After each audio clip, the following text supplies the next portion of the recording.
for winners and whiners, and we have a special edition of the Loud Edmond picks for you, and that is our analytics guy and baseball dude, and he's behind the scenes producing for me. But Christian Giordani joins us because his season is baseball, and he was a serious baseball player until an injury sort of derailed those plans.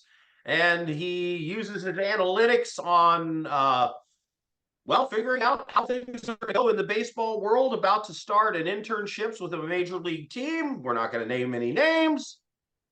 But anyway, you've got some products that you like for the baseball season, so let's roll through them. Yes, sir. Yes, sir. I do got some I like. Thank you for the long intro. But MLB season is right around the corner, and we have awards coming at the end of the year in a lot of different places, and a lot of new faces, and a lot of different teams. And for me, my number one thing with betting with the MLB is never bet a guy on a new team. He always needs a year in transition. So all of you expecting Ohtani for NL MVP or, Blake Snell, wherever he goes for the Cy Young, I'm sorry to disappoint. But let's get on into it. The AL MVP going in right ahead. My favorite to go is Corey Seager at plus 850 with Shohei Ohtani now in the National League as the Los Angeles Dodger, which me being a Dodger fan, I'm very happy for. Of course. Corey Seager was second MVP voting for the past 2 years as a Ranger. This man has just won World Series MVP. Barring any injury, he is the best hitter in the AL. Loud, I don't know how well in depth your baseball knowledge is, but what do you think about this?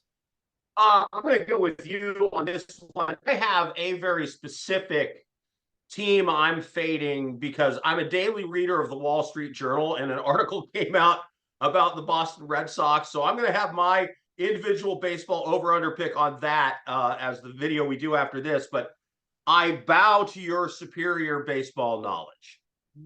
Yes. Corey Seager last year was the AL batting champ. He was had 34 home runs and led the AL in doubles, which is always known as Tony Two Bags. For every year he won the Tony Two Bag Award. Let's move on to the NL MVP. Someone I hate truly, but he has to gain my respect. He won a platinum glove last year. Fernando Tatis Jr. at plus 1,000 for NL MVP. This is a guy who's been on the Padres for 5 years now. He was second in NL Rookie of the Year voting when he was a rookie. He's been top 3 in MVP voting every year. Now, he did get a suspension 2 years ago for steroid use, and he's fully out of his system. Yeah, he changed to a new position from shortstop to right field, and it has worked tremendously for him, going from a sub-WAR defender to a now platinum glove winner in right field.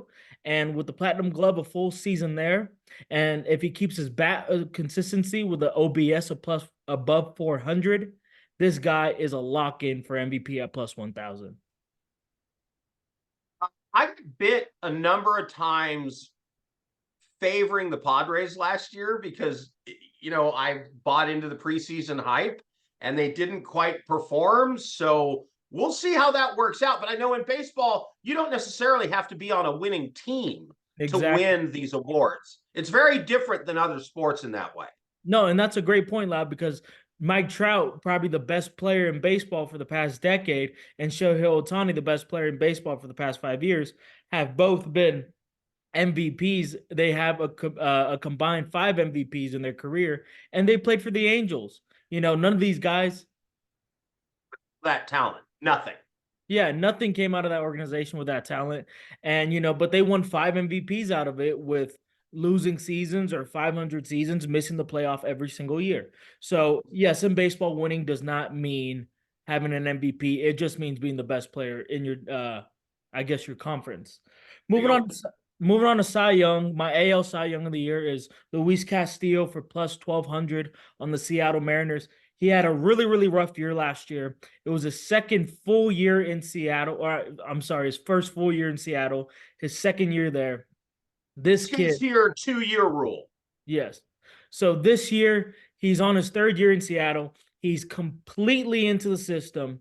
He was barring a labrum injury for a good portion of the year. He had surgery this offseason and is now ready to start day one. In my opinion, he is their number one day starter. He is great on the Reds when he was younger, and he's still a young guy, only 28 years old. So Luis Castillo for plus 1200 for AL Cy Young. All right. Finally, one more pick, and we're gonna let you go. Yes, sir. Yes, sir. And for my NL Cy Young, this is a little bit of favoritism on my part, and it's a big. Oh, wait, let me guess. It's a Dodger. Yes, sir. It's a big spread, which I like a lot. This man hasn't been playing baseball for the past 2 years due to Tommy John injury, but this man was probably the best pitcher in the NL going ahead before this. I got Walker Buehler at plus 10,000 for the side. Oh, juicy, right? I mean, Yeah. that's a juice bet. And he's pitching on a really good team, Yes. right? So he might get a lot of run support and end up having a little better record than otherwise he would if he was on a more middling team. And that, you're right, it could propel him. Okay, I'm personally going to put some shekels down on that one because that's just such a juicy bet. Plus 10,000. I love that number. All right, Christian, our baseball expert, I'll be leaning on you all during baseball season. You might see him every now and then. Who knows? But usually behind the scenes producing, Christian Giorgiani here. I'm Loud Esmond. He's Christian. We're from Winners and Winers, and we want to make you a better baseball better.